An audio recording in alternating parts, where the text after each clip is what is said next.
Act 2. Oh my gosh, there's been so much happening already in Henry VI Part 3. We've already had a disinheritance, we've had a divorce, we've had some war, yes, we've had a child murdered while he was studying, and then yesterday we had the Duke of York, who was mockingly put on the throne and given a fake crown. Yesterday he pled for his life, and then he was stabbed by Clifford and by the Queen of all people, and she wants him beheaded and his head put on a pike. So now today in Act 2, Scene 1, we get to hear from Richard, who is the Duke of York's second son. So the guy who was just stabbed by the Queen, his eldest son is Edward. The second son is Richard, who has a humpback, which is going to become an important thing in a later play, Richard III. But that's not a thing quite yet. So this scene starts out with Edward and Richard talking, and Edward is like, come on, where's, like, this war's been going on. Where's Dad? Like, come on, where's Dad?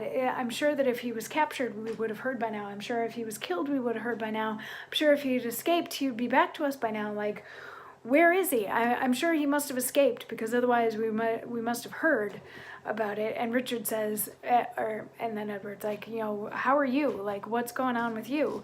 And Richard says, I cannot joy until I be resolved where our right valiant father is become.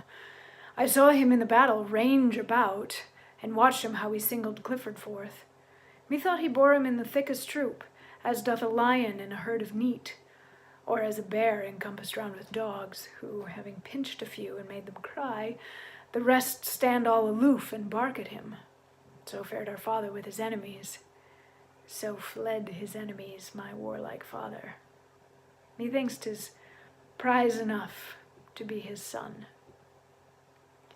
See how the morning opes her golden gates, and takes her farewell of the glorious sun. How well resembles it the prime of youth, trimmed like a yonker, prancing to his love. And then they have a discussion that's like all metaphorical, because I guess when the sun rose that morning, something with the clouds made it look like there were 3 suns. And of course the Duke of York, hey Samantha, of course the Duke of York had 3 sons, Edward, Richard, and Rutland. I feel like there's another one in there, like in between Richard and Rutland. But anyway, so they make all these puns about suns, and like, am I really seeing 3 suns in the sky? I should be so lucky as to have 3 sons. No, you should be so lucky as to have 3 daughters, blah, blah, blah, blah, blah. And then a messenger comes in, and the messenger looks all sad, and they're like, why do you look all sad? And he's like, because the Duke of York is dead. And Edwin is like, no, no, no, don't tell me, don't tell me. And Richard's like, no, no, no, tell me exactly everything that happened. And that's tomorrow's monologue. We get to hear a recap of everything that we've already experienced here on Shakesyear, because Shakespeare likes to make sure that you don't miss anything. Anyway, I'll see you tomorrow for more. Mwah.